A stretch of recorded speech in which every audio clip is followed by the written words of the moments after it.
Je m'appelle Patrick de Jacquelot, je suis journaliste, ancien correspondant des Échos en Inde, et je suis membre d'Asialist, le site d'information et d'analyse sur l'Asie. Avec Asialist, l'INALCO et les forums France-Inde, nous sommes très heureux de vous proposer ce soir cette conférence qui ambitionne de tirer les enseignements des élections qui viennent de se tenir dans l'Uttar Pradesh et dans quelques autres États indiens. Cette conférence se tient à la fois en présence réelle dans l'auditorium de l'INALCO et en visioconférence sur YouTube. Pour nous parler des implications politiques de ces scrutins, donc, nous avons réuni un panel de 3 intervenants. Gilles Vernier, qui est professeur de sciences politiques à l'Ashoka University de Delhi, qui intervient en direct depuis là-bas. Christophe Jaffrelot, qui est chercheur au CERI et président de l'Association française de Sciences Po, qui lui intervient de Londres, et Vaiju Naravan, qui est journaliste, écrivain et professeur à l'université d'Ashoka, elle aussi, et à Sciences Po, et qui, elle, est à mes côtés.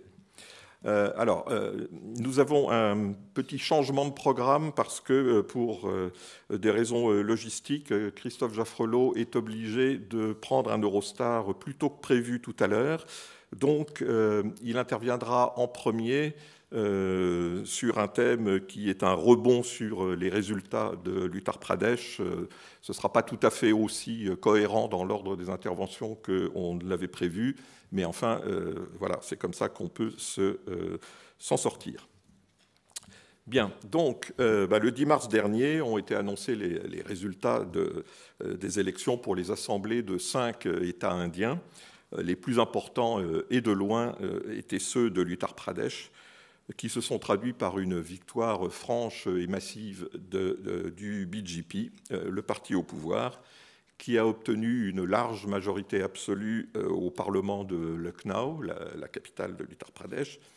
C'est la première fois depuis plusieurs dizaines d'années que le parti au pouvoir à Lucknow a été reconduit.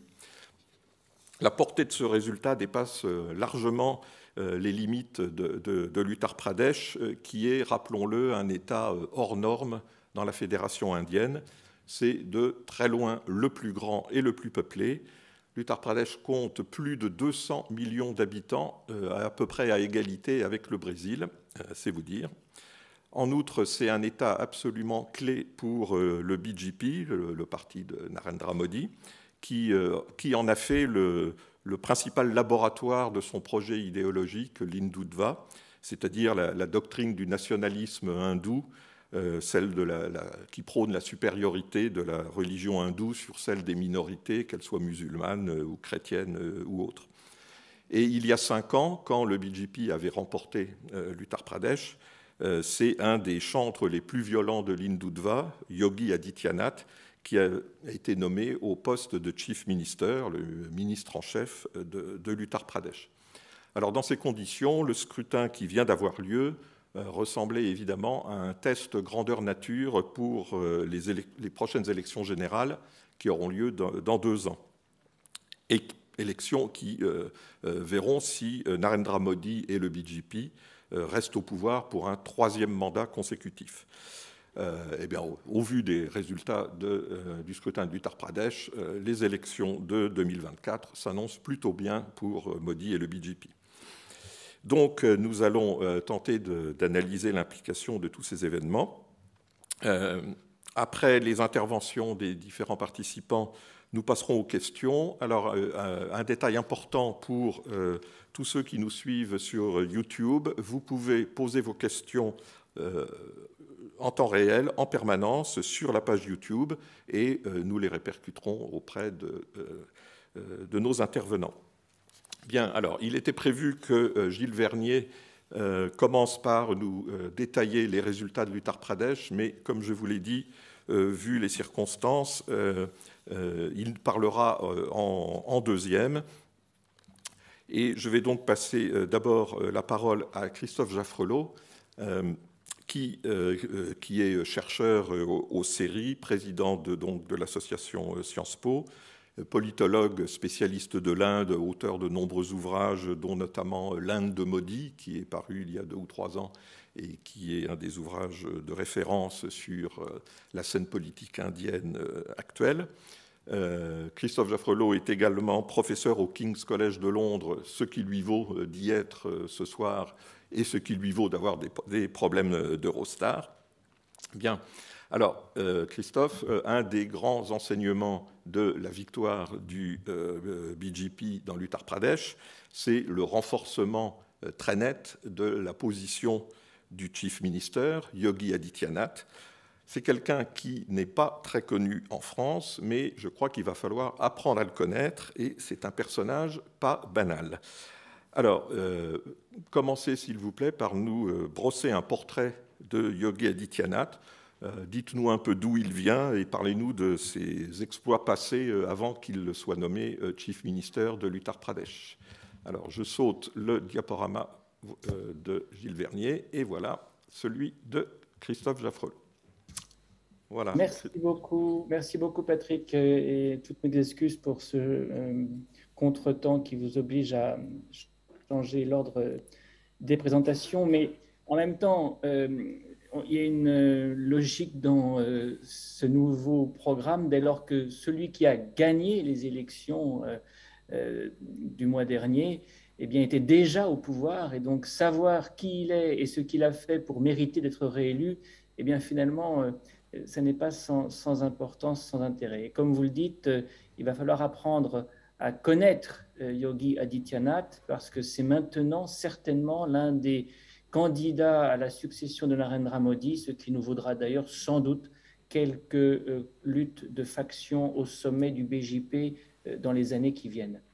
Alors, il faut revenir effectivement à la jeunesse et même à la genèse de Yogi Adityanath, en disant pour commencer que c'est avant tout un prêtre, un grand prêtre, le grand prêtre d'un temple qui est à Gorakhpur, dans l'est de l'Uttar Pradesh, et qui est celui...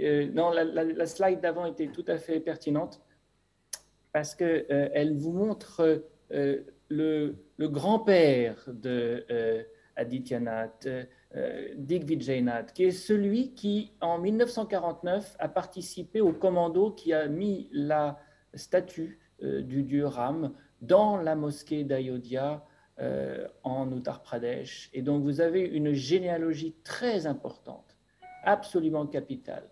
Cette secte des Naths, qui a Gorakhpur pour capitale, le temple de Gorakhnath, c'est le lieu, c'est le foyer d'un mouvement nationaliste hindou qui remonte à l'époque coloniale, en vérité. Digvijaynath a rejoint la Hindu Mahasabha en 1937 et qui n'a depuis cessé d'occuper le terrain et de garder le pouvoir. Alors, à travers Digvijaynath, qui était député de Gorakhpur dès 1967, à travers, c'est la slide qui suit, son successeur, Adityanath, Adityanath, qui a été celui qui a initié Ajay Bisht, qui est devenu Yogi Adityanath, à Gorakhpur. Et c'est ce Swami, ce Mahant, ce prêtre, ce grand prêtre, donc, Adityanath, qui l'a adoubé, qui l'a d'abord fait élire en 1998 sur son siège. Et à ce moment-là, Yogi Adityanath n'avait que 26 ans. C'était le plus jeune député de l'Inde. Et puis, il est devenu le grand prêtre en 2014, à la mort de Adityanath, mort qui s'est ensuivie de l'inauguration d'une statue par Narendra Modi, d'un mausolée de cet homme qui est vénéré par le mouvement nationaliste hindou. Mais ce qu'il faut bien dire ensuite, c'est que à côté de cette casquette, si j'ose dire, de grand prêtre d'un grand temple de l'Inde du Nord, la deuxième qualité de Yogi Adityanath, c'est d'être un chef de guerre et le fondateur d'une milice qui a d'abord été baptisée Hindu Yuva Vahini, la brigade de la jeunesse hindoue, et puis qui a porté son nom à lui ensuite, et on a parlé de la brigade de la jeunesse hindoue de Yogi Adityanath. Qu'est-ce que cette milice avait pour mission, et a toujours d'ailleurs pour mission? Eh bien, comme toujours, faire la justice, c'est un mouvement qu'on va qualifier de vigilantiste, qui a donc imposé sa police culturelle à travers l'Inde du Nord, à travers l'Uttar Pradesh, en faisant en sorte que les musulmans se rendant coupables ou étant considérés comme coupables d'exactions vis-à-vis d'hindous soient punis. Ce sont des justiciers hors la loi, on pourrait dire, pour reprendre les termes de Gilles Farrell-Garrigue et de Laurent Gaillet dans un livre récent sur le vigilantisme à travers le monde. Ils vont donc provoquer des émeutes. Il y aura une émeute en 2005 à Mao qui fera 9 morts. Il y aura une émeute en 2007 à Gorakhpur lors de la fête de Muharram qui fera 5 morts et qui sera à ce point violente que la police mettra Yogi Adityanath derrière les barreaux. Il a été arrêté et il a toujours d'ailleurs un casier judiciaire copieusement rempli. Ça a été la deuxième casquette de Yogi Adityanath et c'est celle qui a le plus inquiété le BJP, qui a pris ses distances, a essayé de prendre ses distances avec Yogi Adityanath dans les années 2005, 2007, 2008. Car véritablement, cela donnait une mauvaise réputation au parti dans l'État. On a donc dissous la milice, elle est renée sous un autre nom, mais elle n'existe plus sous la même forme. Et on a essayé, deuxièmement, de faire en sorte que Yogi Adityanath eh bien, quitte l'Uttar Pradesh. En 2014, juste avant, en 2017, 2016-2017, juste avant les élections qui vont le porter au pouvoir, Yogi Adityanath est invité à rejoindre le gouvernement central. Narendra Modi préférerait l'avoir à Delhi que de l'avoir à Lucknow. Il résiste, il refuse, il fait du chantage et il promet que si on ne le laisse pas à Lucknow, en Uttar Pradesh, le BJP risque de le payer très cher. De fait, Yogi Adityanath, à chaque fois qu'il ne soutient pas le BJP, soutient des indépendants, soutient des rivaux qui remportent les élections. C'est donc contraint et forcé qu'en 2017, eh bien, après des mois, en tout cas des semaines de pourparlers, le BJP se résigne à nommer Yogi Adityanath chef du gouvernement de l'Uttar Pradesh. Là, que va-t-il faire? Eh bien, il va d'abord poursuivre dans le vigilantisme en faisant créer des nouvelles équipes de la police. On rentre dans le vigilantisme d'État. Et la police va jouer un rôle considérable dans les premiers mois de l'action de Yogi Adityanath à la tête de l'Uttar Pradesh. Il y aura d'abord l'épisode des Anti-Romeo Squads, qui sont en fait des équipes de policiers chargés de lutter contre le love jihad, cette fameuse accusation qui pèse sur les musulmans qui sont suspectés de vouloir séduire de jeunes hindous pour les marier et les convertir. Donc la police va jouer ce rôle de vigilantisme d'État, en quelque sorte, pendant plusieurs mois après qu'il ait pris le pouvoir. Et puis, par ailleurs, cette police, au nom de la loi et de l'ordre, verser dans ce qu'on appelle les fake encounters, c'est-à-dire les exécutions extrajudiciaires qui se traduiront par des dizaines d'exécutions visiblement très populaires. Il y a là quelque chose qui rappelle le président philippin Duterte, qui réussit à jouer de cette même fibre sécuritaire, cette fois contre les trafiquants de drogue aux Philippines. Là, ce sont des mafias sans doute qui sont visées, mais ce sont des musulmans surtout qui sont victimes. Premier fait d'armes, première grande décision, si on peut dire, de l'action de Yogi Adityanath une fois qu'il est élu. La deuxième, c'est de fermer tous les abattoirs ne disposant pas de licence d'exploitation en bonne et due forme. Et là, on a un autre objectif qui est évidemment de pénaliser les musulmans qui tiennent ces abattoirs sur un plan, cette fois-ci, économique. Cela va prendre de l'ampleur à mesure qu'il va prendre ses marques. Et d'ailleurs, on débouchera sur une véritable opération, dite opération propreté. Par parenthèse, c'est aussi le nom que l'armée pakistanaise a donné à l'opération consistante à nettoyer Karachi dans les années 2013-2014, opération Clean-up. Mais, je le répète, ceci rencontre un grand écho dans la population, tout comme l'usage d'ailleurs du National Security Act à l'encontre des personnes suspectées d'enfreindre la loi et l'ordre. Une loi, le National Security Act, qui était à l'origine une loi de 1980 destinée à lutter contre le terrorisme. Et là, on utilise en quelque sorte un marteau-pilon contre des petits criminels de l'Uttar Pradesh. La troisième chose que Yogi Adityanath va faire, c'est faire lever la plupart des accusations, la plupart des plaintes qui pèsent sur lui d'abord, car comme je vous l'ai dit, il a été inquiété par la police et par la justice à maintes reprises. Et puis il fera lever aussi les accusations qui pèsent sur les responsables du mouvement nationaliste hindou impliqués dans des émeutes, et notamment dans l'émeute de Muzaffarnagar de 2013. Des dizaines de responsables du mouvement nationaliste hindou étaient accusés d'avoir participé à des émeutes qui ont fait une cinquantaine de morts, 55 en tout. Et de fait, l'État de l'Uttar Pradesh, qui avait déposé certaines de ces plaintes, ont été en quelque sorte blanchis. Et même la Cour suprême a dû intervenir pour limiter les dégâts, mais pratiquement tous les accusés sont maintenant non seulement libres, mais sont sortis de l'orbite de la justice. On a donc et je conclus par là pour ne pas prendre trop de temps, une forme de gouvernance qui, au nom de la loi et l'ordre, je répète, law and order est un des mots d'ordre de Yogi Adityanath.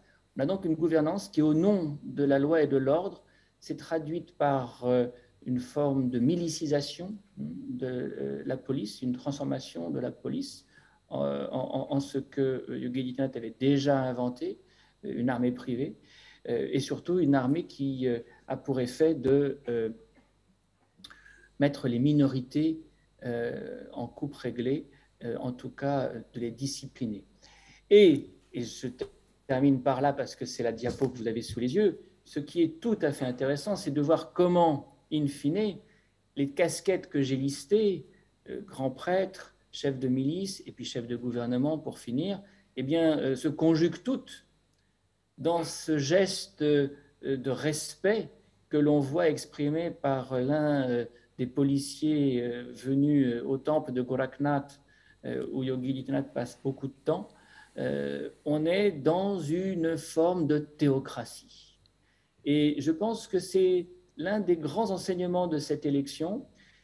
On pensait en 2017 que l'élection d'un grand prêtre à la tête du plus grand État de l'Inde relevait d'une exception, voire d'une aberration. Non, c'est maintenant en quelque sorte une forme de normalité qui fait qu'on combine le respect voué au grand prêtre et l'autorité politique. L'autorité spirituelle et le pouvoir temporel qui ont longtemps été distinctes en Inde. Dieu sait si l'anthropologie de l'Inde nous a enseigné qu'il y a le kshatriya d'un côté, et puis qu'il y a le brahman de l'autre, et qu'il y a le pouvoir temporel d'un côté, et puis qu'il y a le pouvoir spirituel de l'autre.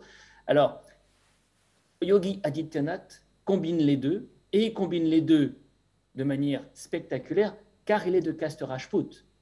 Et tous les grands prêtres de Gorakhnath sont de caste Rajput, donc de caste de seigneur, de caste de kshatriya. Il est en train de montrer qu'aujourd'hui, dans l'Inde contemporaine, le respect que l'on veut, que l'on voue aux prêtres et celui que l'on voue à l'autorité politique, eh bien, peuvent fusionner et introduisent un nouveau répertoire politique qui évidemment est en phase avec celui que Narendra Modi a lui-même mis en scène.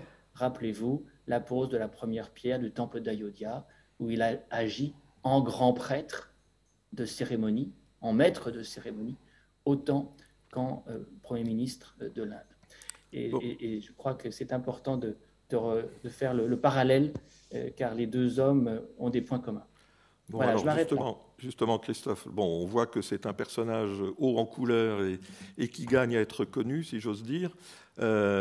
Son très grand succès aux dernières élections de l'Uttar Pradesh fait qu'on parle de plus en plus pour lui d'un destin national, et encore plus précisément, on le voit bien prendre la succession de Narendra Modi quand le moment sera venu. Est-ce que, selon vous, on peut véritablement voir un personnage comme Yogi Adityanath devenir Premier ministre de l'Inde? Tout est possible de nos jours. Hein.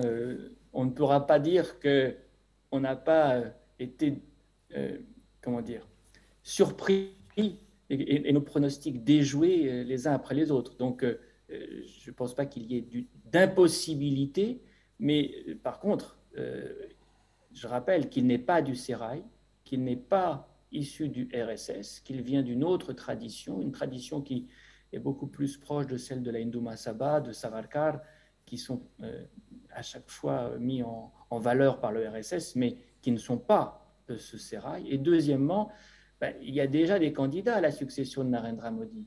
On sait que Amit Shah, bras droit de Narendra Modi depuis au moins le début des années 2000, est celui qui tient le parti et même sans doute le tient personnellement sans que le RSS lui-même puisse interférer.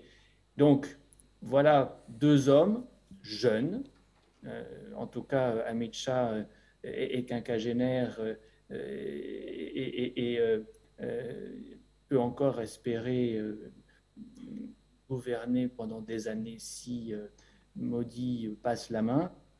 On peut imaginer que ce sont les deux postulants, en tout cas les deux candidats à la succession. Est-ce que vous imaginez une guerre interne violente entre les deux factions qu'ils représentent?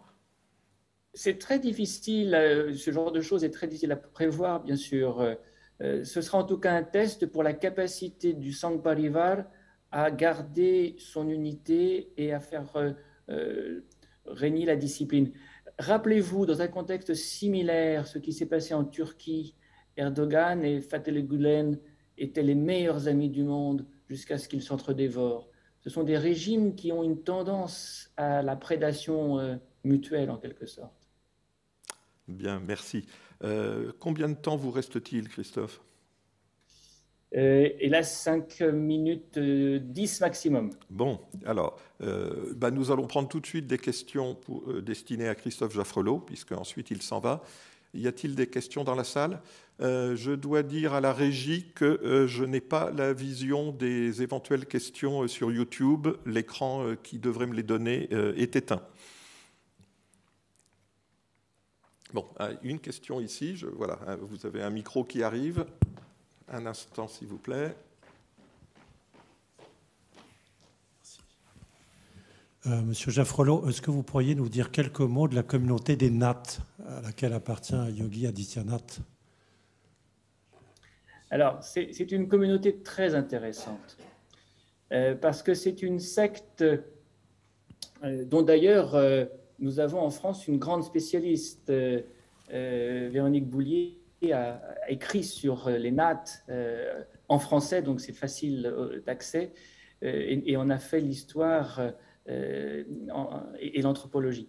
David Gellner aussi à Oxford a beaucoup écrit sur les Naths. On peut, si vous le souhaitez, vous pouvez vous documenter.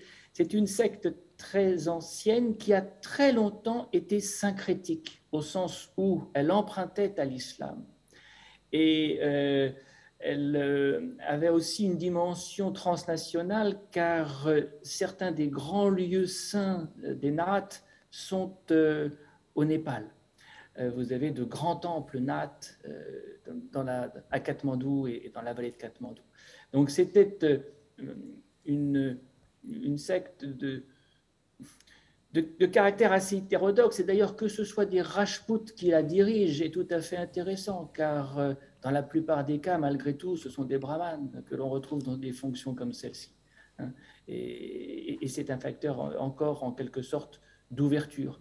Et puis, il y a eu la fermeture. C'est-à-dire que le mouvement Digvijayanath marque une idéologisation de la secte des Naths, une politisation de la secte des Naths, qui va devenir exclusive et qui va se traduire par cette action de promotion du temple d'Ayodhya. Toute l'affaire d'Ayodhya a été pour eux, je dirais, leur œuvre, de l'installation de la statue de Ram jusqu'à ce qui se prépare la construction d'un temple monumental que Yogi Adityanath co-inaugurera, à n'en pas douter, avant les élections de 2024, qui seront certainement le moment où on fera flèche de tout bois dans le cadre de la campagne électorale autour de ce temple. Une question ici. Excusez-moi, madame. Attendez, le micro arrive, madame. Sinon, on ne vous entend pas dans le direct.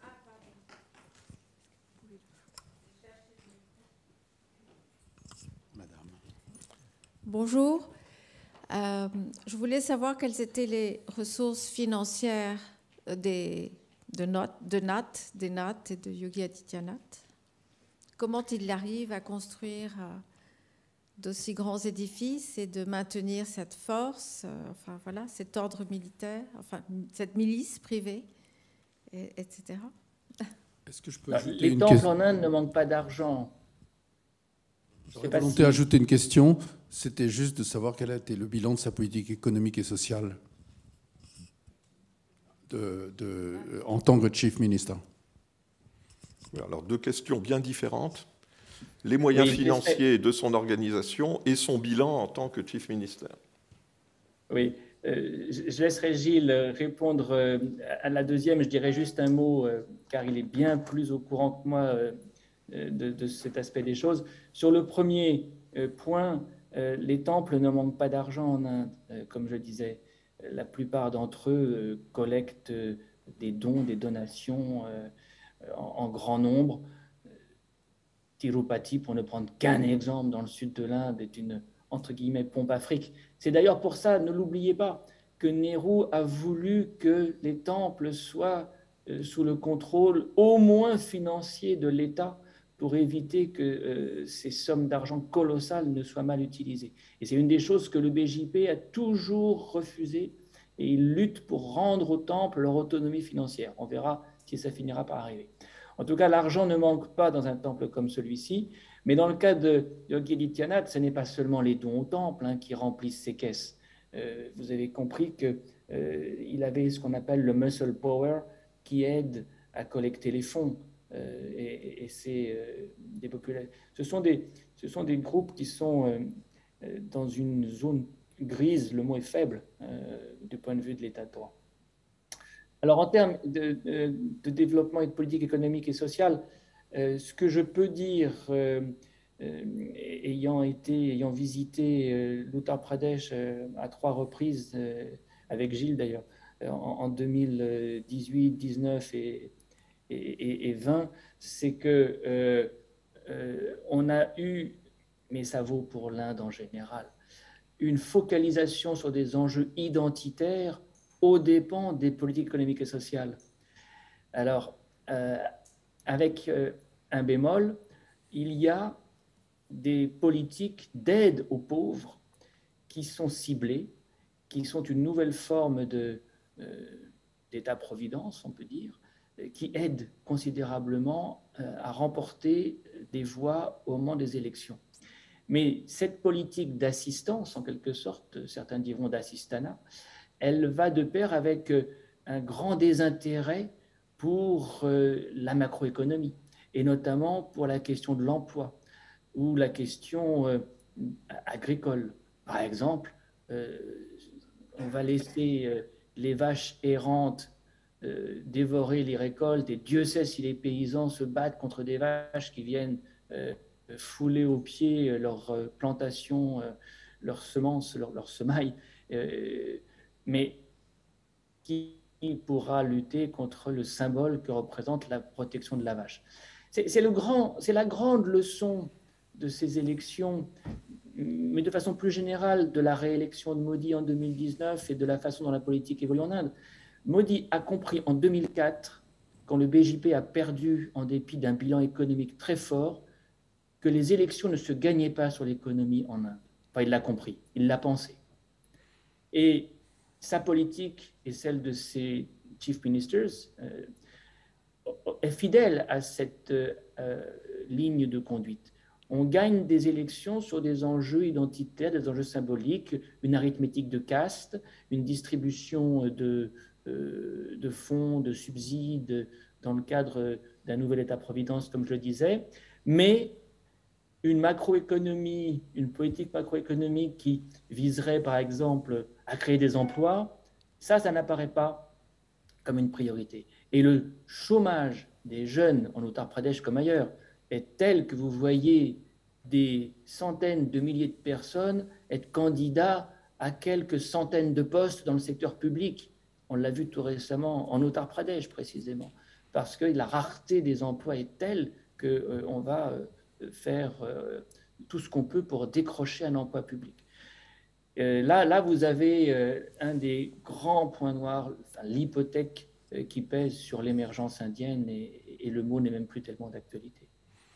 Bon, Christophe, une dernière question peut-être posée sur YouTube.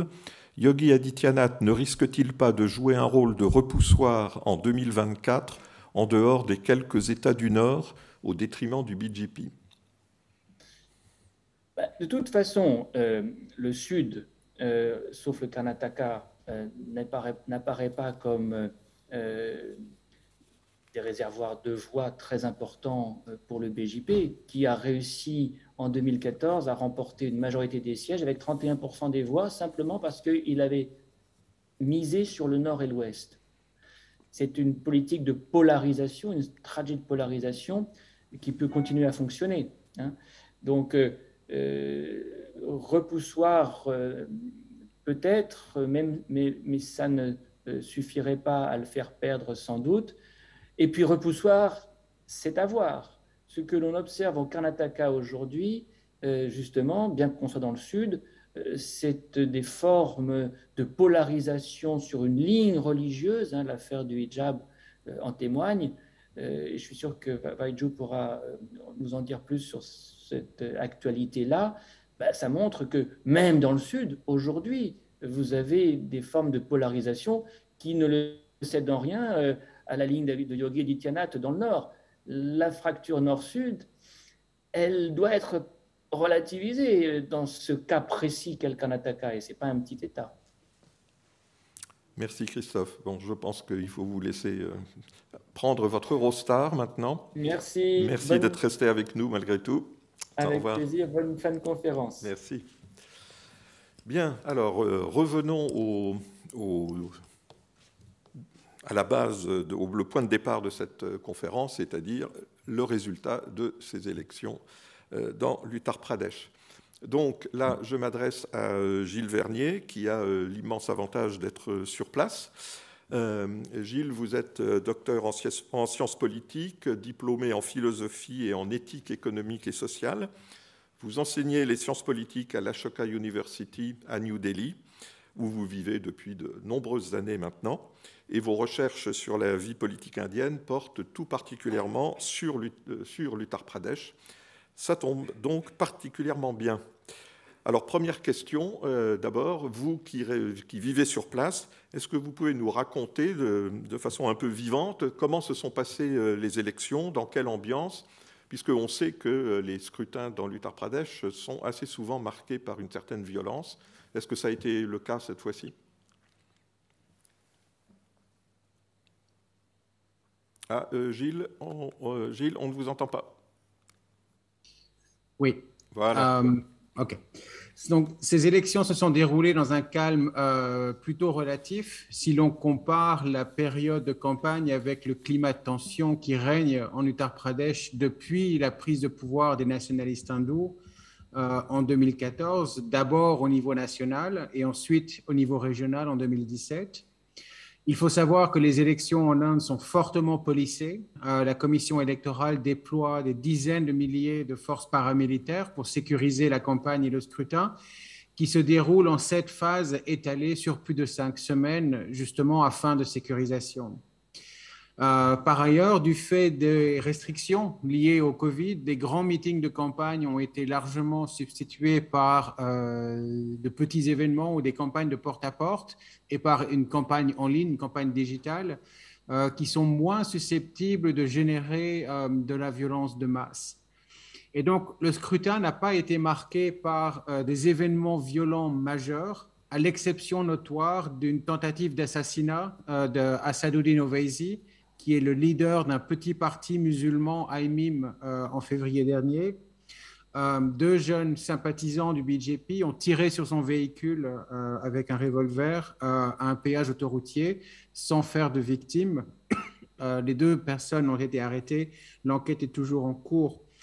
Cela étant dit, si la campagne a été relativement calme du point de vue de la violence physique ou des émeutes, c'est une campagne qui a été marquée par énormément de violences verbales provenant à la fois du ministre en chef de l'Uttar Pradesh, Yogi Adityanath, et également de candidats du BJP. Début janvier, soit avant la période officielle de campagne, Yogi Adityanath déclarait que l'enjeu de l'élection était d'opposer les 80% de bons citoyens de l'Uttar Pradesh aux 20% d'éléments criminels peuplant l'État. Et absolument personne n'a manqué la référence à peine masquée au poids démographique des musulmans, qui représentent donc à peu près 20% de la population. Et en deçà de ça, de nombreux candidats du BJP ont par ailleurs cherché à se distinguer en multipliant des remarques anti-musulmanes lors d'événements de campagne. Par ailleurs, des événements se déroulant en dehors de l'Uttar Pradesh ont trouvé résonance dans la campagne, dans l'élection de l'Uttar Pradesh, notamment la campagne autour du hijab au Karnataka, qui a permis à l'écosystème médiatique du BJP de dénoncer le contrôle des femmes dans les milieux musulmans, dépeint comme particulièrement conservateur. Est-ce que vous pouvez rappeler en un mot en quoi consiste l'affaire de l'hijab au Karnataka?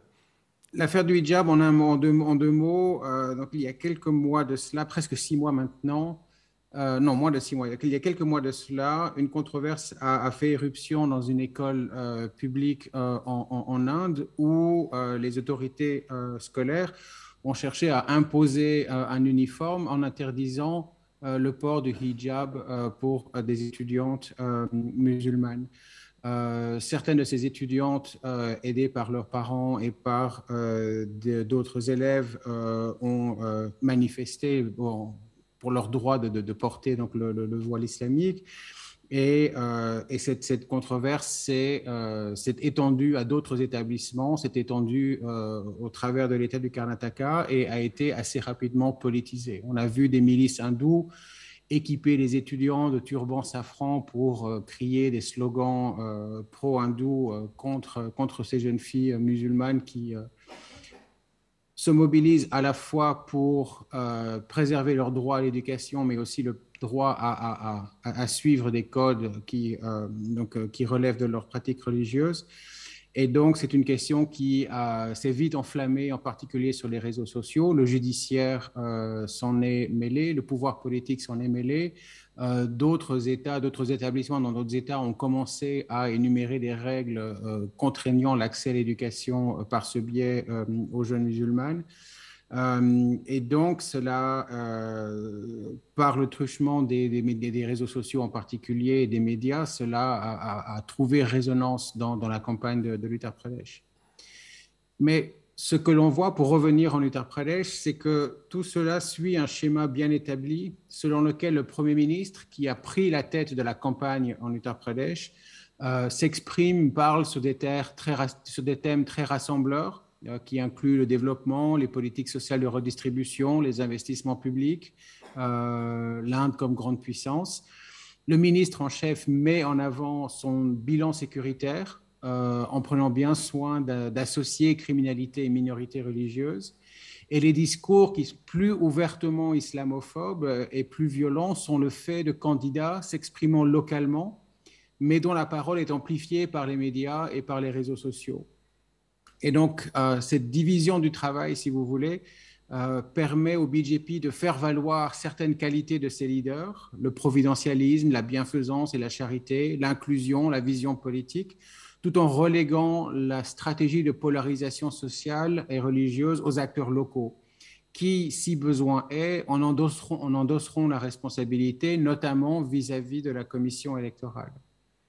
Et puis, par ailleurs, comme Christophe le soulignait lors de son intervention, le Premier ministre et le ministre en chef incarnent, par leur image et par leurs gestes politiques, une vision assertive de l'hindouisme constamment associée à la politique.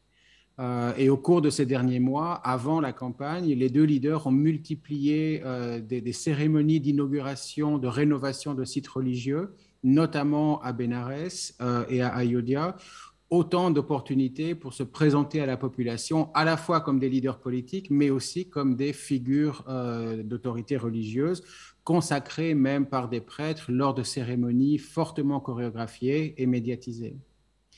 Et donc, à la fois, vous avez un discours assez positif, assez assertif sur l'hindouisme politique qui s'accompagne de politiques de répression des minorités au nom de la lutte contre la criminalité. Christophe a évoqué certaines de ces lois contre le love jihad, aussi la création de commandos antiterroristes placés stratégiquement dans des districts à forte population musulmane, l'utilisation de lois antiterroristes permettant de cibler des individus utilisés de manière disproportionnée à l'encontre de musulmans. OK. Bon, alors là, nous avons eu le cadre dans lequel s'est déroulée cette campagne. Alors, finalement, les résultats, présentez-nous les principaux chiffres et votre analyse sur la signification de ce vote.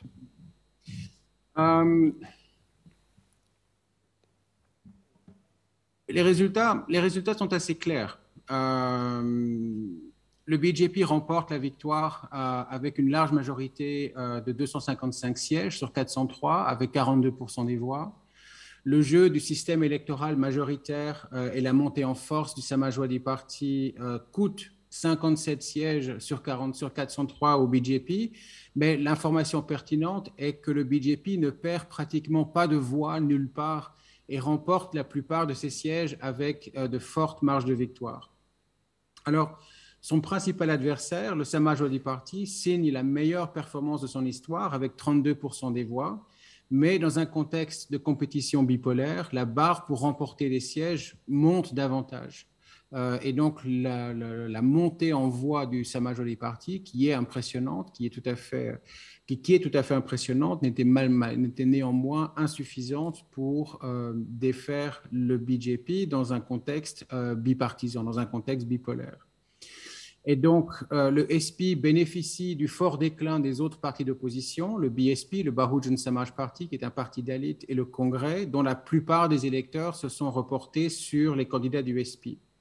Mais cela n'a pas suffi pour ébrécher la coalition sociale que le BJP a mise en place en Uttar Pradesh depuis 2014, une combinaison de soutien des électeurs de haute caste et de basse caste non alignés aux partis d'opposition, un ensemble qui rassemble à peu près 60% de l'État. Et donc, si on regarde, comme sur ces cartes, la géographie des résultats, donc la carte droite, donc, ce sont les résultats donc, de 2022, ils indiquent la présence d'une intense polarisation sociale de l'électorat, en partie, mais pas uniquement, sur des lignes religieuses. Et donc, si on regarde la carte des résultats du Samajwadi Party, donc ce sont les circonscriptions marquées en rouge, on voit qu'elles correspondent à des zones sociologiquement identifiables. Donc, dans l'ouest de l'Uttar Pradesh, vous voyez un petit groupe de sièges à la fois vert et rouge. C'est l'alliance du Samajwadi Party avec le RLD, qui est un petit parti paysan et qui a bien fonctionné. C'est une alliance qui remporte ce groupe de sièges dans des circonscriptions importantes comme Kerala, Muzaffarnagar, Shamli. Et je mentionne ces noms spécifiquement car ce sont des lieux à la fois le plus marqué par les mobilisations paysannes au cours de ces dernières années, mais ce sont aussi les circonscriptions qui ont été le plus affectées par les violences intercommunautaires en Uttar Pradesh depuis 2013. Et donc, c'est une petite région ou une petite sous-région de l'Uttar Pradesh où le mouvement paysan a eu un impact, où les politiques de polarisation n'ont pas permis cette fois-ci au BJP de remporter l'essentiel des sièges comme il le faisait auparavant, mais c'est un effet qui est resté, somme toute, très, très limité, très confiné géographiquement. Et vous voyez que dans l'ouest de l'Uttar Pradesh, le BJP remporte en fait 80% des sièges. Ensuite, si on se porte un petit peu vers la droite, il y a un autre groupe de circonscriptions remporté par le Samajwadi Party dans la région du Rohilkhand, donc c'est la région de Rampur. C'est la région de l'Uttar Pradesh qui a la plus forte démographie musulmane donc dans l'État. Et là, c'est vraiment la consolidation du vote des musulmans derrière le Samajwadi Party qui a permis au Samajwadi Party de remporter de nombreux sièges dans cette sous-région particulière. Ensuite, vous voyez un autre cluster vers le sud. Si on se porte vers le sud, ce sont des fiefs des membres de la famille Yadav qui dirigent le Samajwadi Party depuis sa création, Jaswantnagar, Kahal, Mainpuri. Et ensuite, il faut vraiment se porter vers l'est de l'Uttar Pradesh pour voir les régions où le Samajwadi Party a fait le plus de gains. Ce sont des régions où la population musulmane est nettement moins importante, où la population dalit est par contre fort importante, notamment les Dalits Jatav, qui sont un groupe associé avec le BSP.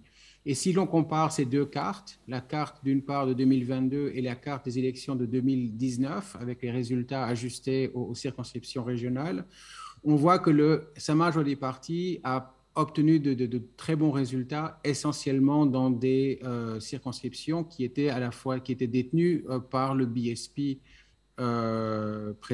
précédemment. Et donc, cela indique qu'effectivement, le déclin du Bahujan Samaj Party s'est fait nettement à générer des transferts de soutien en faveur du SP, mais pas de manière uniforme autour du territoire. Et donc, la stratégie électorale... On peut peut-être rappeler que le BSP, c'est le parti des Dalits dirigé par Mayawati.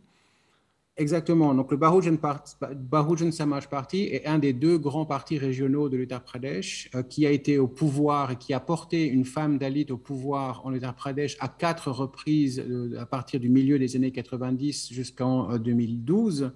Lorsque le Samajwadi Party a remporté l'élection. C'est un parti qui a fondé son efficacité électorale sur des alliances de castes entre sa base électorale très fortement mobilisée parmi les Dalits et les capacités de mobilisation de ses candidats. Et c'est un parti dont le modèle de stratégie électorale qui a pu le porter au pouvoir par le passé, aujourd'hui joue à son encontre, puisque en 2007 et en 2012, on pouvait remporter une majorité des sièges avec 30% des voix, mais ce n'est plus le cas aujourd'hui avec un BJP dominant. Et donc le BSP est un parti en très fort déclin. Ils ont perdu énormément de terrain et de sièges au cours des dernières 3-4 élections en Uttar Pradesh. Et le Samajwadi Party, pour la première fois, a réussi vraiment à capter une large partie de ce vote d'opposition. À cela, il faut ajouter le fait que on ne peut pas écarter que les facteurs économiques aient pu jouer un rôle dans ces élections, puisque le BJP a fait énormément de publicité autour de ses programmes de distribution, des programmes de distribution de rations, de subventions, parmi bien d'autres politiques. Et les résultats montrent que de nombreux bénéficiaires de ces politiques n'ont pas nécessairement voté pour le BJP, pour autant qu'elles appartiennent à des groupes ou à des castes qui restent malgré tout fortement associés aux partis d'opposition. Et donc, nous disposons de certaines données issues du Centre d'études des sociétés en développement, le CSDS, qui indiquent une très forte consolidation des voix par caste entre les différents partis. Et donc le BJP reçoit l'essentiel du soutien des hautes castes, jusqu'à 92% des voix brahmanes, ce qui est un chiffre qu'on n'avait jamais vu même par le passé en Uttar Pradesh, 80-85% à peu près pour les autres hautes castes. Ces données d'enquête indiquent également une forte concentration, une forte consolidation des votes de basse caste hindou, les OBC, en faveur du BJP, avec certaines variations. Et le Samajwadi Party et le BSP conservent le soutien de leur base traditionnelle, les Yadav, les musulmans pour le SP, et les Dalits, Jatav pour le BSP. Et donc, cela fait à peu près 60% de la population qui, de manière assez massive, vote pour le BJP et 40% de la population qui, de manière assez massive, vote pour le SP et certains autres petits partis. Et donc, cela se traduit dans le déséquilibre, si vous voulez, entre les résultats, avec un BJP qui reste malgré tout très dominant. Et donc, une des leçons de ce scrutin est que malgré toutes les difficultés dont l'État fait face, dans la crise économique, la crise du monde agraire, le chômage des jeunes, cela explique, ces consolidations par la caste expliquent comment le BJP est parvenu à conserver l'essentiel de ses bases. L'essentiel des sièges n'ont pas changé de main. Le BJP n'a pas remporté beaucoup de nouveaux sièges, mais là où les coalitions sociales qu'il cherche à construire le favorisent, il a ramassé l'essentiel des sièges et vice-versa pour son adversaire. Et finalement, comment le BJP parvient-il à maintenir cet assemblage de groupes disparates aux intérêts contradictoires en offrant à ses électeurs différents visages et différents messages? Le vote des hautes castes paraît être fortement déterminé par un lien idéologique entre ces groupes et le BJP et l'idéologie promue par le BJP. Par l'adhésion croissante au nationalisme hindou, les multiples chocs économiques qui ont frappé l'Uttar Pradesh depuis la démonétisation en 2016 ne fragilisent pas le lien idéologique qui existe entre les hautes castes et le BJP. Et les basses castes qui ne sont pas alignées avec ni le SP, ni le BSP ou d'autres partis sont attirés par ce mélange de providentialisme, de redistribution, de mobilisation aussi par la caste et par un attrait croissant pour les sirènes idéologiques du BJP. Et donc, pour conclure, ces élections offrent un mélange assez complexe de grandes questions. Je peux revenir sur la question de la représentation des musulmans si cela émerge dans la conversation. Donc, ces élections offrent un paysage assez complexe où de nombreuses questions, de nombreux thèmes s'entrechoquent et s'entremêlent pour façonner le résultat.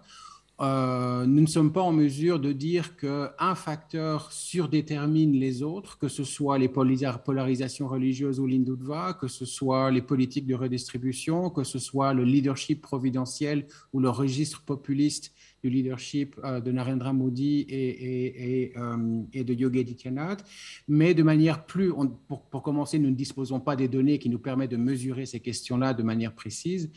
Mais de manière plus plausible, on peut dire que le succès du BJP relève de sa capacité à mélanger ces thèmes, à lier ces thèmes ensemble, de manière à organiser autour de la projection d'un certain type de leadership du Premier ministre, essentiellement dans une moindre mesure du ministre en chef, qui relève à la fois de la puissance, de l'autorité, de l'adéquation avec la religion hindoue, avec aussi le registre, le registre caritatif où les politiques de redistribution ne sont plus l'expression du devoir des services publics, mais relèvent de la générosité personnelle des leaders politique. Chaque ration, chaque sac de grains, chaque bouteille d'huile, chaque certificat de vaccin est estampillé de l'image du Premier ministre et donc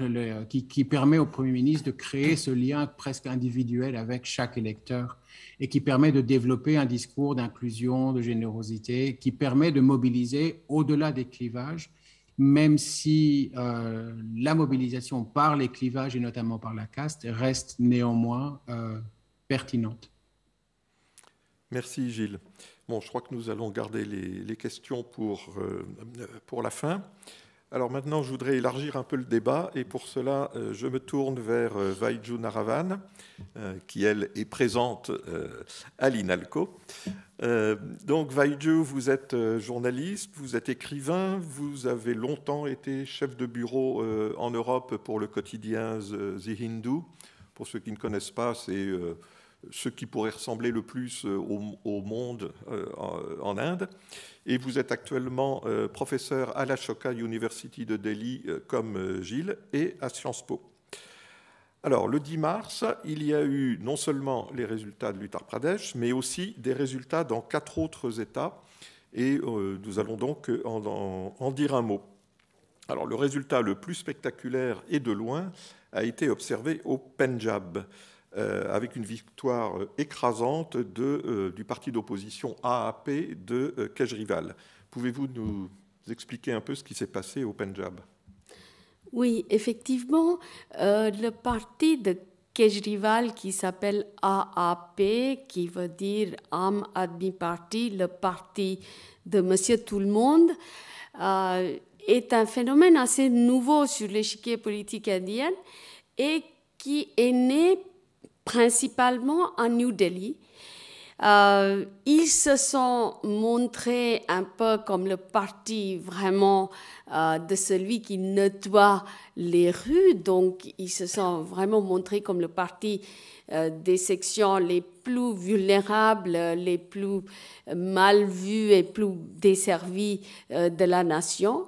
Et le symbole de leur parti était vraiment le balai. Donc, souvent, quand je parlais avec des gens à Delhi, ils disaient « je vais voter pour les Jhaduwala », ceux qui passent le balai. Et ils ont eu vraiment une victoire extraordinaire à Delhi.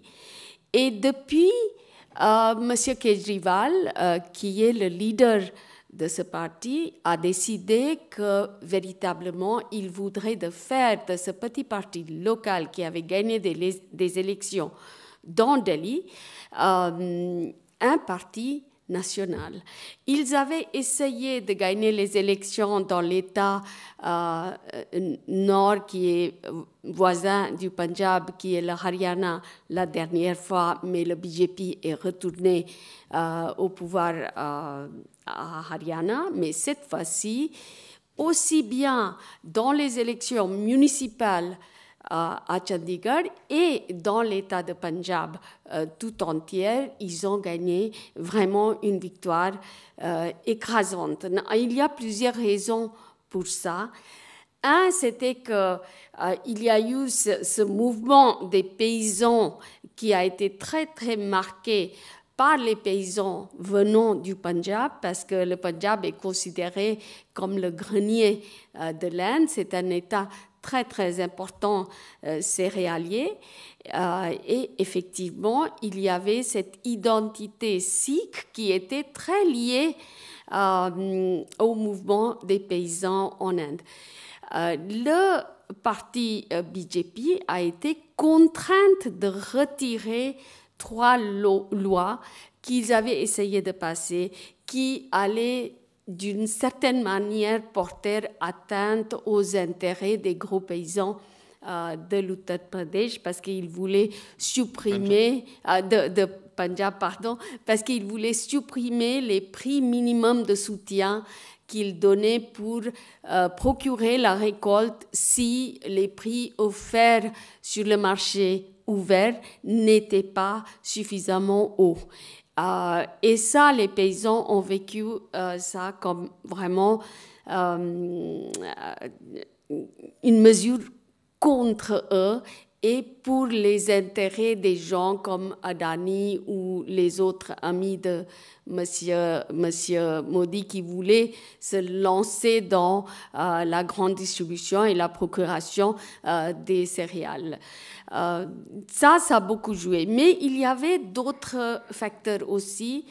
L'autre facteur, c'était la faillite totale du ancien parti du Congrès qui a vu plusieurs revers électoraux. Et dans ces élections qui ont été tenues dans plusieurs États, c'était de loin le Parti du Congrès qui a perdu le plus.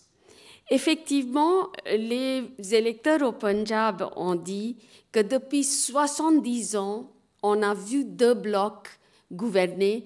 D'un côté, c'était le Congrès, de l'autre côté, c'était le Shiromani Akali Dal, qui est le parti des Sikhs, très importante au Punjab, et le Shiromani Akali Dal, qui était avant dans une coalition avec le parti du Congrès, était devenu le partenaire de coalition de BJP. En fait, il y a eu une déroute des deux. Parce que le BJP et ses alliés n'ont pas été choisis, mais le Congrès n'ont pas été choisis non plus, et c'était le Congrès qui tenait l'État.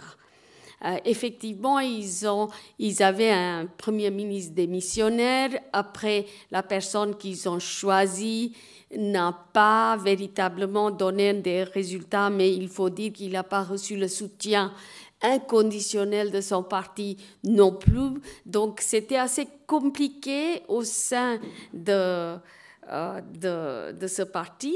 Et M.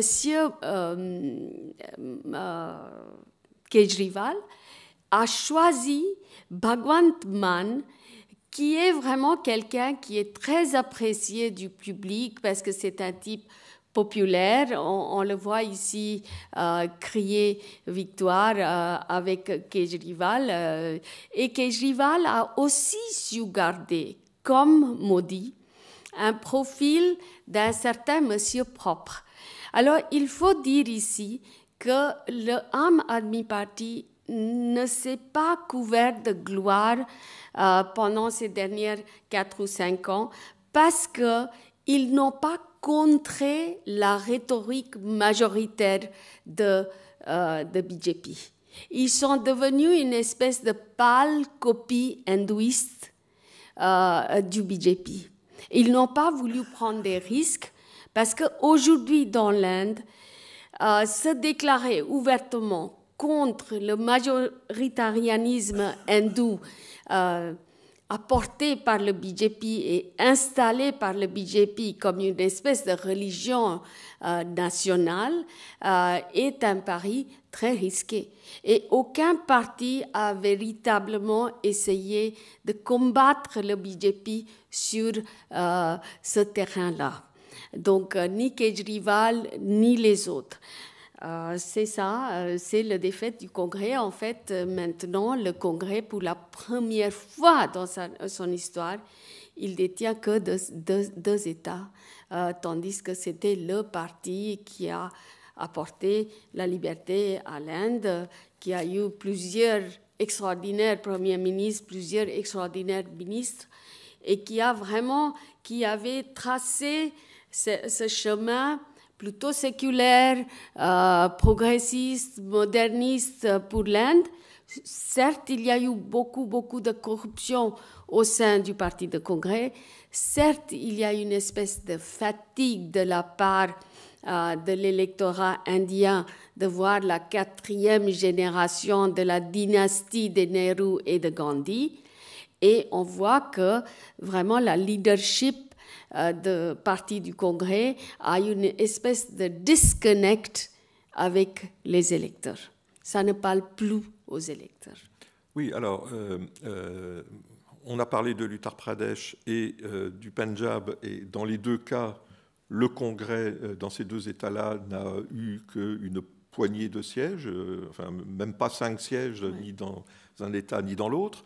Mais toujours le même jour, il y a 15 jours, il y avait les résultats d'élections dans 3 autres États, un peu moins importants, mais tout de même.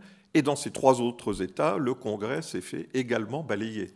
Donc là, on peut dire que le Parti du Congrès a réalisé un grand chelem à l'envers. Ils ont complètement perdu dans les 5 États qui allaient aux élections. Alors, quand même, Vaidju, comment est-ce qu'on peut expliquer que ce parti qui a dominé l'Inde depuis l'indépendance soit en train de se décomposer, de disparaître totalement? Je crois que c'est parce que le Congrès, avec Madame Gandhi, le déclin du Congrès finalement a commencé avec Madame Gandhi depuis la période de 75-76, quand elle avait introduit l'état d'urgence, parce que Madame Gandhi voulait... Alors, pas la Madame Gandhi actuelle. Hein. Pas la Madame Gandhi, pas la Sonia Gandhi, mais sa belle-mère, qui est la mère de ces deux jeunes ou semi-jeunes qu'on voit là, qui sont Rahul et Priyanka Gandhi. La fille de Nehru, en fait, avait un côté extrêmement autoritaire. Et elle ne voulait pas voir effectivement les gouvernements des partis d'opposition installés dans les États. Donc, d'une manière ou d'autre, elle a pratiqué une politique de déstabilisation des partis régionaux. Et en faisant ça, elle a successivement perdu le soutien de beaucoup de satrapes régionaux qui faisaient autrefois partie du parti du Congrès, parce que le Congrès n'était pas simplement un parti politique, mais c'était plutôt un mouvement qui avait à son sein toutes sortes de diverses opinions en allant de centre-gauche à centre-droite, même certaines personnes qui étaient franchement à gauche et certaines qui étaient franchement à droite. Donc, on avait une espèce d'amalgame de différentes positions et c'est ça qui faisait du Congrès un mouvement et ne pas un parti. Et alors, ce côté-là a beaucoup plus disparu parce que K. Kamraj, par exemple, ou Nija Lingappa, les deux grands leaders du Sud qui étaient le soutien de Mme Gandhi, l'avaient lâché. Et maintenant, le DMK, qui est au pouvoir dans le Tamil Nadu, incontournable comme parti et indéboulonnable, semble-t-il, pour le BJP, ne veut pas parler avec le Congrès. Donc, le Congrès a perdu beaucoup de son soutien. Et les gens qui entourent le leadership du parti du Congrès, ce sont des hommes et femmes qui n'ont pas des bases solides dans les États ou dans les régions. Ce sont des gens, par exemple, je prends Chidambaram, qui était le ministre des Finances pendant longtemps, il était aussi ministre de l'Intérieur, un brillant avocat qui vient de Madras, mais il n'a pas une vraie circonscription ou une vraie région qu'il commande. C'est la même chose pour l'ancien ministre de l'Environnement, Jairam Ramesh. Ils sont tous des gens très éduqués, très intellectuels, très pensantes, mais qui ne sont pas des grassroots leaders. Et c'est ça qui manque au Parti du Congrès. Oui, alors, que Indira Gandhi ait joué un rôle important dans le déclin qu'on observe aujourd'hui du Parti du Congrès, c'est une chose, mais enfin, il y a longtemps qu'elle a disparu. Or, le Parti du Congrès, il a été au pouvoir à Delhi pendant 10 ans jusqu'en 2014, il n'y a pas si longtemps que ça. Et ça, là, et si ça c'est tellement mal tourné, c'est bien à cause des 3 personnes que l'on voit là sur l'écran. Et il faut bien le dire que la relève que devait assurer Rahul se révèle assez lamentable, non ? Rahul a été une faillite totale, hein, il faut le dire. Voilà. Il a vraiment délivré des choses à l'opposition et je crois que aussi bien Mayawati ou le Parti du Congrès, ils ont joué le jeu du BJP, en quelque sorte. Mais je ne dirais pas la même chose pour Priyanka. Elle a beaucoup travaillé dans le Uttar Pradesh pour ces élections. Et sans aucun succès. Sans aucun succès, je suis d'accord. Mais je ne crois pas qu'il faut la rayer de la carte si vite que ça. Rahul, je suis d'accord.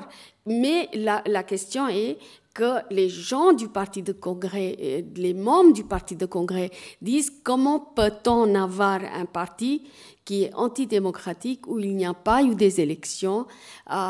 Il faut ouvrir ce parti et il faut effectivement reconstruire complètement ce parti. Bon, maintenant, il y a eu ce fameux lettre qui s'appelle G23, une lettre adressée au leadership à Madame Sonia Gandhi par plusieurs tenor du parti. Elle est en train de maintenant rencontrer diverses personnes qui sont importantes. On dit qu'il y aura bientôt des élections, bientôt un changement, mais le Parti du Congrès est resté sclérosé pendant très longtemps et il n'y a pas véritablement de leadership qui émerge, entre autres parce que c'est la famille Nehru-Gandhi qui a donné cette leadership pendant très longtemps, mais qui était capable dans le passé de donner des résultats électoraux.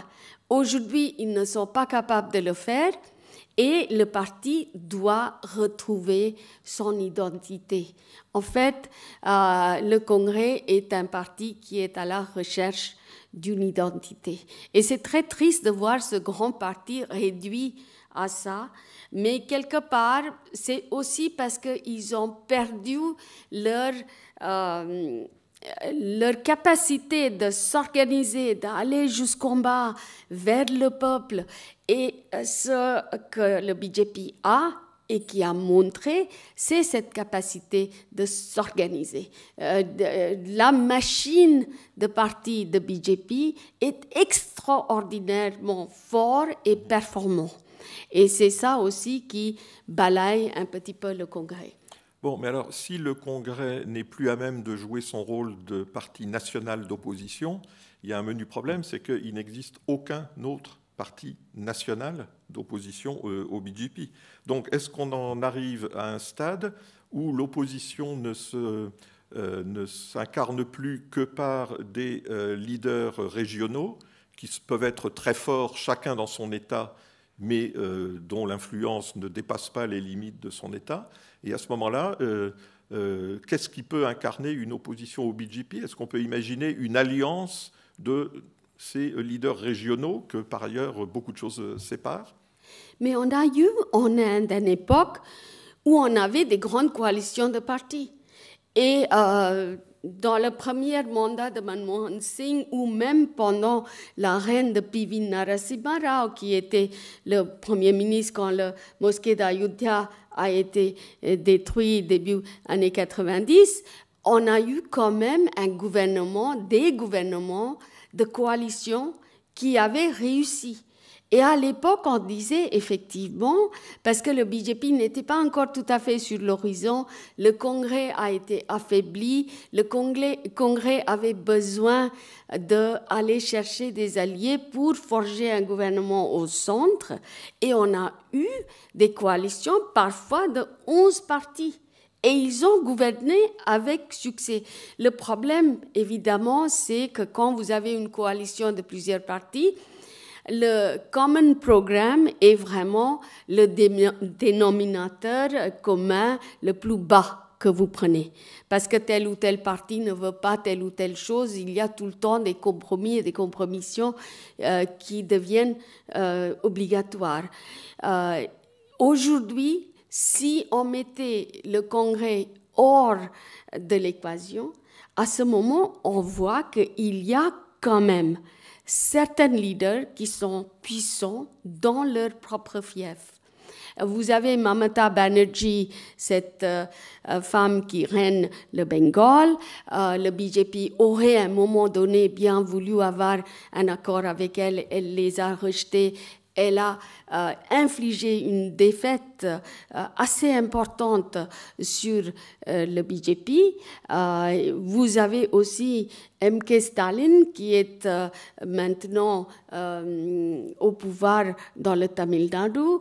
On a plusieurs autres possibilités. On a évidemment Kejriwal et puis le Kerala où on a aussi un ministre en chef comme Vijayan, qui a un record de longévité et de bonne gouvernance aussi. Et effectivement, Staline a fait un discours assez important parce qu'il a parlé d'un projet de fédération indienne. Et il voudrait vraiment qu'il y ait un nouveau modèle fédératif pour l'Inde qui donnerait beaucoup plus d'importance aux États. Parce que ce que le BJP a fait, effectivement, c'est de dérober des États de beaucoup de leur pouvoir. On a vu ça à Delhi. Évidemment, le cas de Delhi est un peu particulier parce que Delhi est un État sans être l'État, parce que la police n'est pas contrôlée par Delhi. La police à Delhi est contrôlée par le gouvernement central.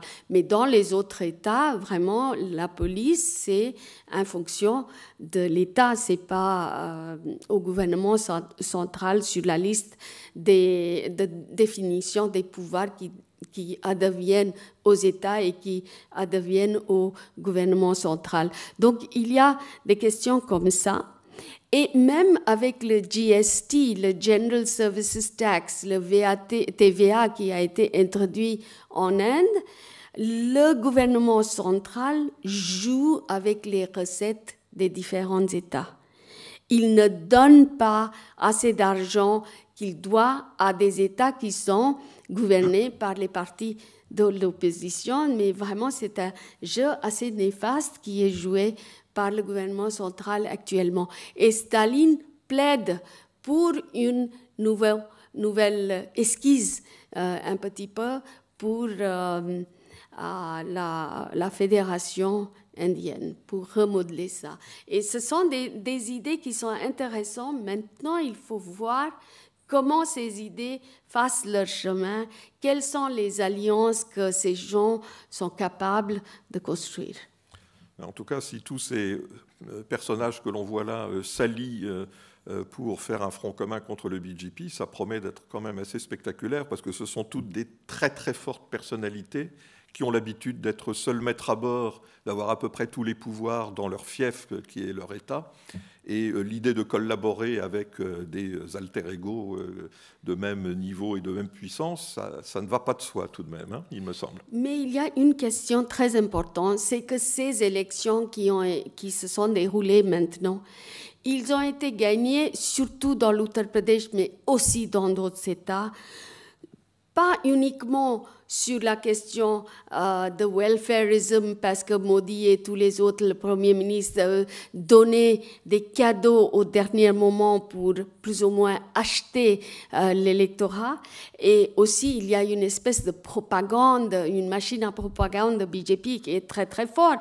Vous avez l'huile ou le riz qui est donné par le gouvernement, qui est strictement votre droit, parce qu'en Inde, il y a une loi contre la faim et la sécurité d'alimentation, mais même sur un paquet de sel, vous avez les photos de Yogi Adityanath et M. Modi, comme s'ils devenaient des nouveaux rois, hein, qui étaient là pour donner de la charité aux gens.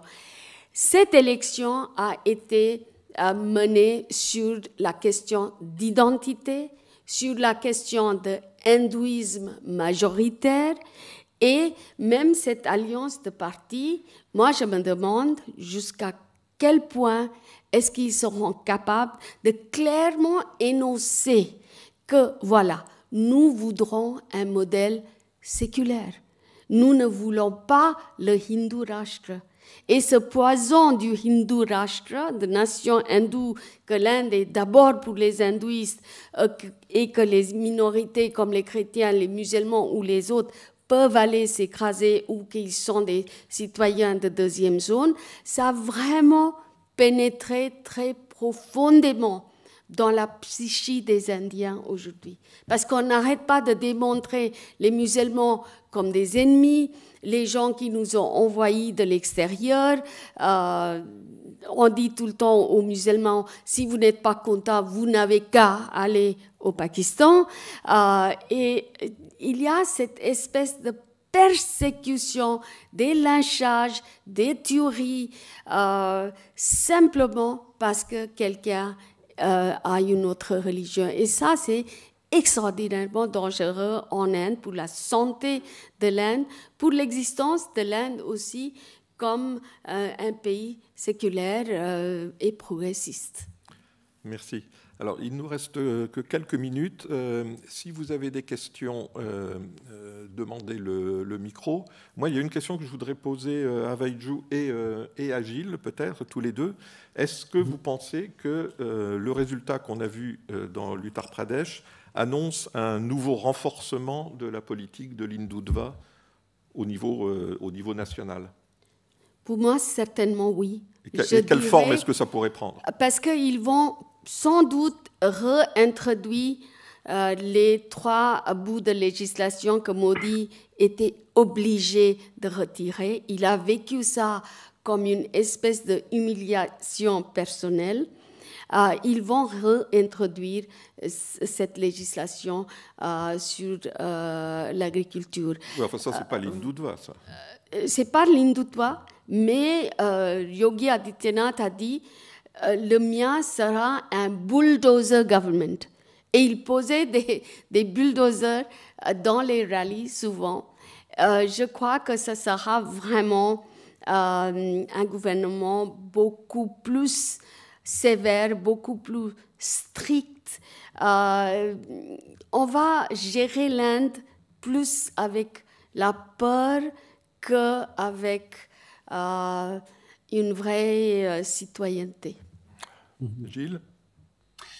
L'Uttar Pradesh représentait déjà une forme plus avancée d'un type de démocratie que des politologues, et notamment Christophe, décrivent comme une démocratie ethnique, où certaines classes de citoyens ont davantage de droits et de privilèges comparés aux autres, en général sur des lignes à la fois ethniques ou religieuses. Et donc, d'une certaine manière, avec cette élection, c'est ce modèle de gouvernance qui trouve sanction, qui trouve validation. Et la classe politique indienne, non seulement au sein du BJP, mais en dehors du BJP aussi, est très pragmatique et adaptative. Et s'ils perçoivent, et comme ils le font aujourd'hui, que le BJP en Uttar Pradesh a trouvé une formule qui permet à la fois d'utiliser le nationalisme, la sécurité, l'ordre, la loi, l'État caritatif et l'Hindutva comme la glu, comme la colle qui fait tout coller ensemble.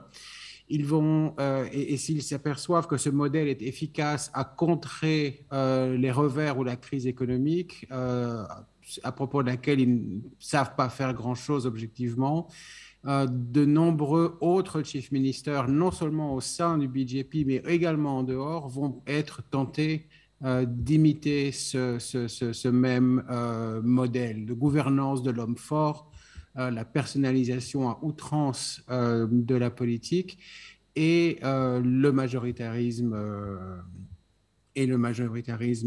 hindou. Et donc, d'une certaine manière, l'Uttar Pradesh préfigure ce que l'Inde pourrait devenir à plus grande échelle, non seulement si jamais M. Adityanath devait avoir un jour un destin national, mais aussi par imitation de ce modèle dans d'autres États. C'est quelque chose que l'on voit de manière très claire dans le Nord-Est, qui a produit sa propre figure très, très droitière dans l'État de l'Assam et qui se propage aussi dans d'autres États du Nord-Est. C'est quelque chose que l'on voit au Karnataka aujourd'hui. Et puis évidemment, dans un État comme le Gujarat, où cette révolution majoritaire a déjà eu lieu il y a de cela maintenant bien des années, lorsque M. Modi était au pouvoir dans cet État comme ministre en chef. Et donc, cela nécessairement prépare le terrain aussi pour les prochaines élections, mais je pense qu'on peut regarder cela à plus long terme que 2024. Bon, eh ben voilà des perspectives réjouissantes. Je crois qu'il y a plusieurs questions dans la salle. Voilà, le micro arrive.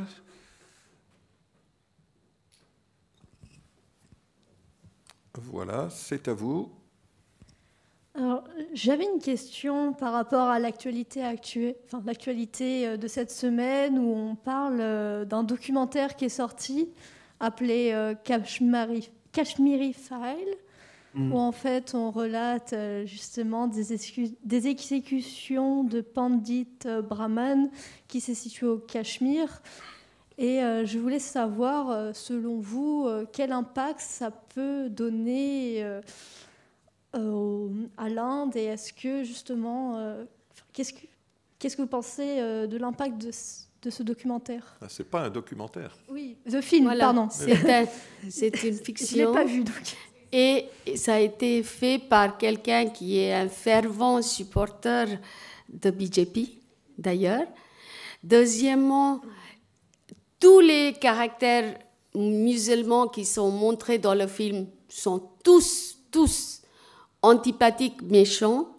C'est vrai qu'il y a eu des départs de Kashmiri Pandits de la vallée de Cachemire en 89, 90, et c'était vraiment terrible, mais il y a eu aussi énormément de tueries de musulmans. Donc, les deux parties ont souffert énormément.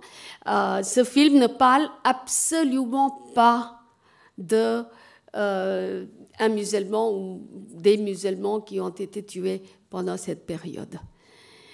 Et ça, c'est extrêmement grave. Moi, je qualifierais ce film comme de la pure propagande, extrêmement venimeuse. Voilà. Mais il faut voir que M. Modi a encouragé les foules à aller voir ce film. Oui. Ça n'arrive pas tous les jours qu'il incite les gens à aller au cinéma. Il y a une question. Pardon, une question là-haut d'abord, et puis ensuite, mademoiselle. Bonsoir. Merci pour ces présentations. Je voudrais faire une référence à ce que M. Christophe Jaffrelot disait tout à l'heure, qu'en 2004, quand NDA, National Democratic Alliance, dont BJP faisait partie, la coalition, avait perdu les élections malgré leur performance, disons, extraordinaire de India Shining, et que Modi, apparemment, M. Modi avait tiré une leçon que la performance économique ne compte pas vraiment pour le peuple indien. Et quelque part, les résultats d'élections d'Uttar Pradesh prouvent ça. Donc, pour l'avenir, est-ce qu'une stratégie ou la seule stratégie de possible défaite pour le BJP viendrait du fait d'une autre possibilité identitaire qui pourrait la contredire? Qu'est-ce que vous en pensez de ça? Et puis, malgré le fait qu'il y a cette possible alliance des partis régionaux, est-ce que ça va suffire, puisque apparemment le peuple indien ne répond pas au progrès au niveau de santé, éducation ou l'emploi? Merci.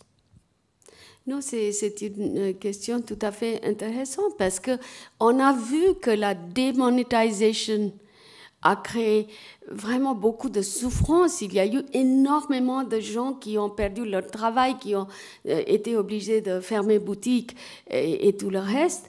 L'économie indienne a eu vraiment à chuter, à contracter pendant plusieurs quartiers financiers. Et malgré ça, c'est pas uniquement dans l'Uttar Pradesh qu'ils ont gagné les élections, mais si on regarde la diversité des endroits, hein, il y avait quand même Tripura, il y avait quand même Goa, c'est deux partis complètement différents. En Karnataka, ils sont très très forts, donc le BJP est maintenant partout. Et ce mythe qu'on avait avant, que c'est le parti de Cowbelt et qui sont limités à des plaines centrales de Uttar Pradesh, Bihar et dans le nord au Vindhya, c'est fini. C'est pour ça que moi, je suis assez pessimiste de point de vue de quel discours est-ce qu'on peut approprier pour contrer ce discours de majoritarianisme hindou et ce hyper-nationalisme. Parce que c'est vrai que sur le politique international aussi, il y a toujours l'ombre de la Chine, beaucoup plus que de l'ombre du Pakistan, elle est toujours là, mais de la Chine aussi. Et en quelque sorte, ça expliquerait les abstentions répétées de l'Inde sur la question de la Russie, parce qu'on voudrait garder la Russie comme amie, parce que maintenant, ils sont aussi amis avec la Chine. Donc, si un jour, on devait avoir un problème avec la Chine, il faudrait quand même avoir la Russie de notre côté. C'est ça aussi qui entre dans la réflexion politique à Delhi. Une question là devant. Bonjour.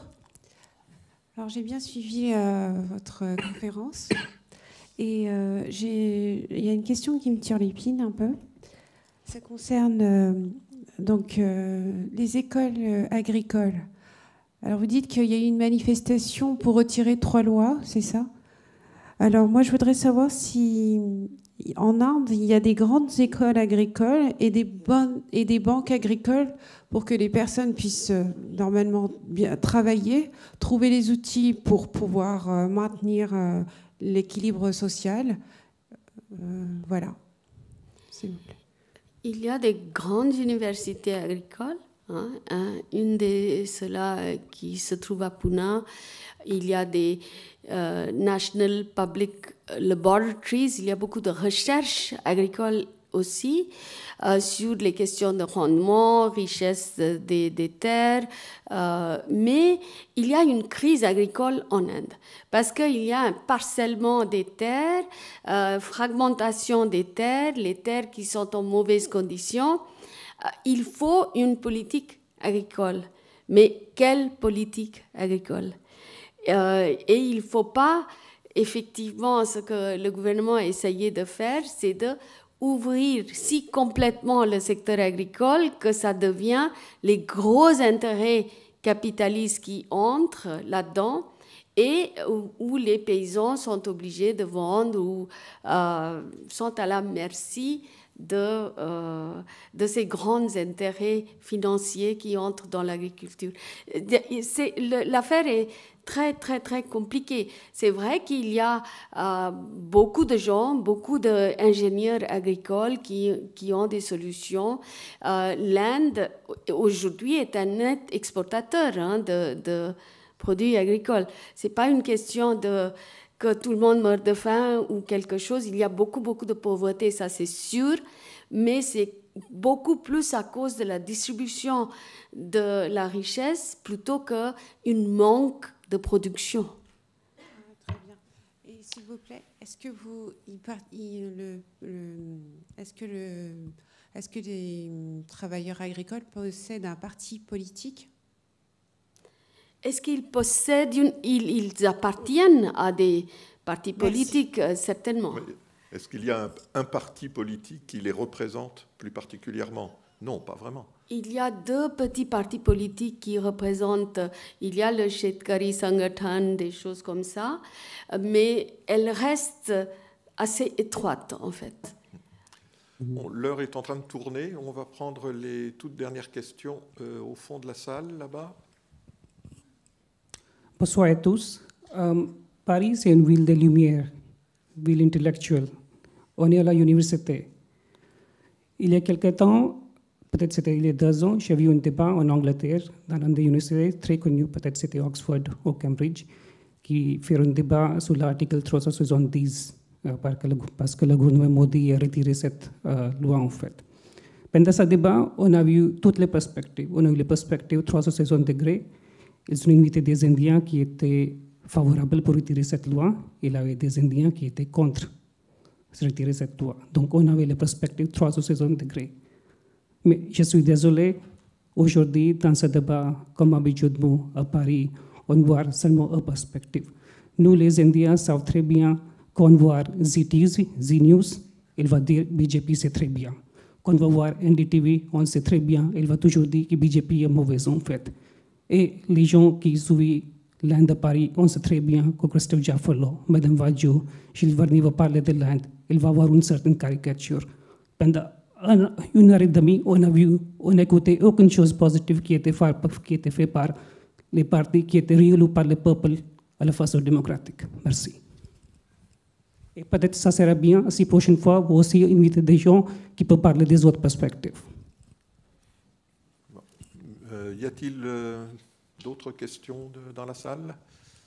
Non, pas vrai. Ah, si, là-bas, une question au fond.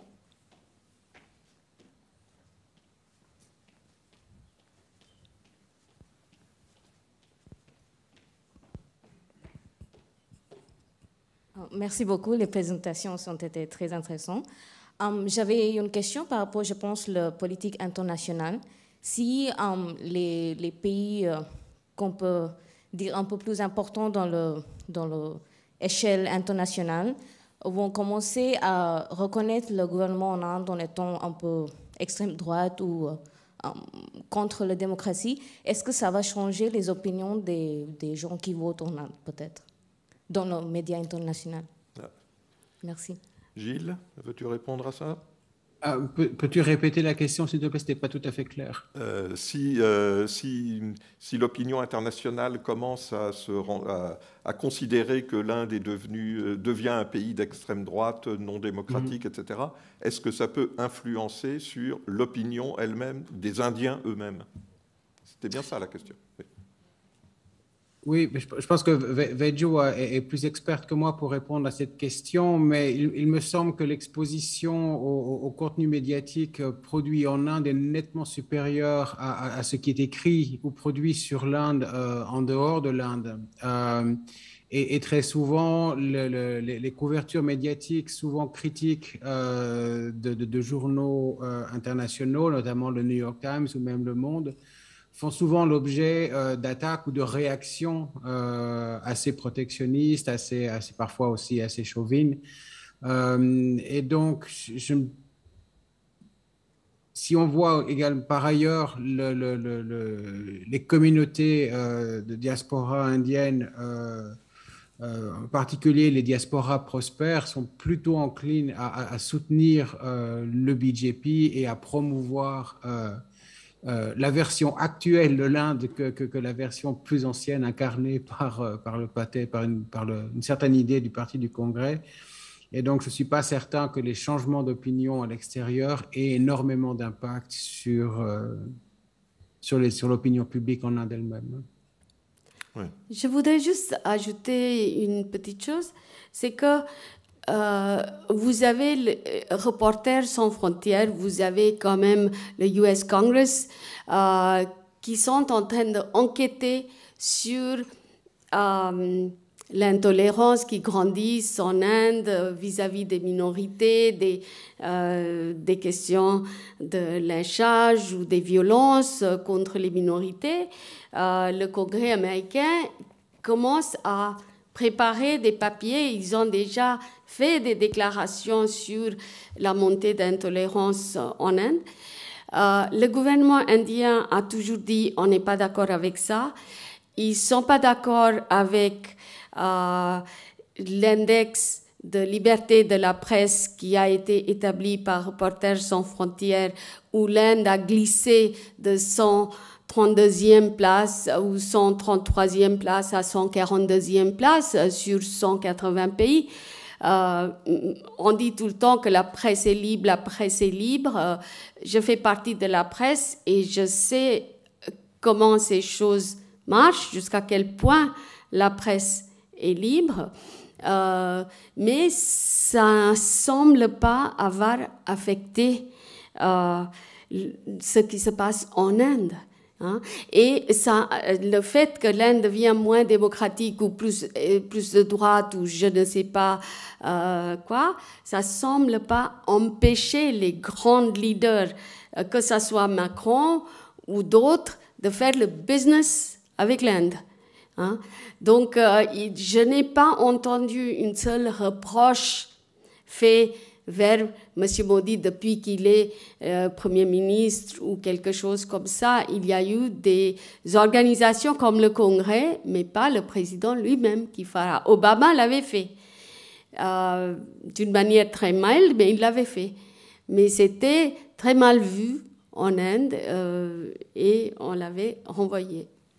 Mais la grande question, c'est est-ce que les pays occidentaux peuvent se permettre de se fâcher avec l'Inde quand on voit l'état de leurs relations avec la Chine et puis évidemment avec la Russie. Il nous faut vraiment arrêter. Je voudrais juste poser une dernière question à nos deux invités, mais alors répondez en 3 mots s'il vous plaît. Ça n'a rien à voir avec l'Uttar Pradesh, mais est-ce que vous avez le sentiment que l'Inde va pouvoir longtemps rester totalement passive vis-à-vis de ce qui se passe en Ukraine? Gilles?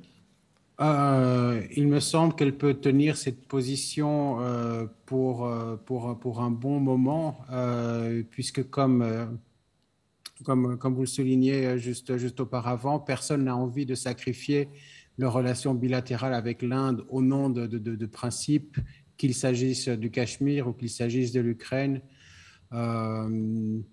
Et donc, l'Inde peut persister dans cette voie-là pour encore une bonne période de temps, il me semble.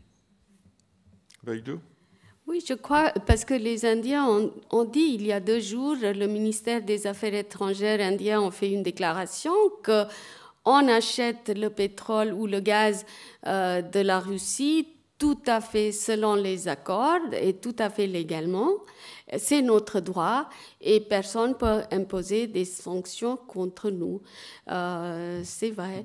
Et l'Inde préfère abstenir sur la question de l'Ukraine. Ils veulent rester en dehors, exactement comme ils ont fait avec la Syrie et d'autres conflits. C'est pour ça d'ailleurs qu'on dit que l'Inde reste un nain sur l'échiquier international. On peut dire qu'on est la plus grande démocratie, personne ne nous respecte. D'une certaine manière, c'est vrai que l'Inde n'a jamais le poids qu'elle doit avoir à cause de sa position, de sa population et tout le reste, mais c'est parce que aussi l'Inde est souvent extrêmement frileuse sur la question de prendre une position internationale. Ils avaient une position sur les Palestiniens qui a été depuis extrêmement diluée. Voilà. Et par ailleurs, il y a une partie de la base du BJP qui soutient plutôt la Russie dans cette affaire, puisque si la Russie peut récupérer l'Ukraine qui lui appartient, mais du coup, l'Inde peut aussi récupérer la partie pakistanaise du Cachemire. Et donc, on voit des manifestations de soutien pour la Russie à la fois en ligne, mais aussi à Delhi, près de l'ambassade de Russie, de milices hindoues qui soutiennent l'autre côté du conflit. Oui, et puis ça permettrait à la Chine de récupérer l'Arunachal Pradesh aussi. C'est quand même une voie assez hasardeuse. Et la Belgique de récupérer l'île. Oui. Merci. Bon, nous arrivons à la fin de notre conférence. Alors, merci évidemment à nos 3 intervenants, Vaiju Naravan, Gilles Vernier et Christophe Jaffrelot. Merci à nos partenaires, les Forums France-Inde et l'INALCO, avec un merci tout particulier à Mathilda Lacroix qui a assuré ce soir la coordination technique de la conférence, et merci à toute l'équipe de l'INALCO. Asialist et l'INALCO vous donnent rendez-vous pour une nouvelle conférence le mercredi 20 avril à 18h30 ici même et en direct sur YouTube.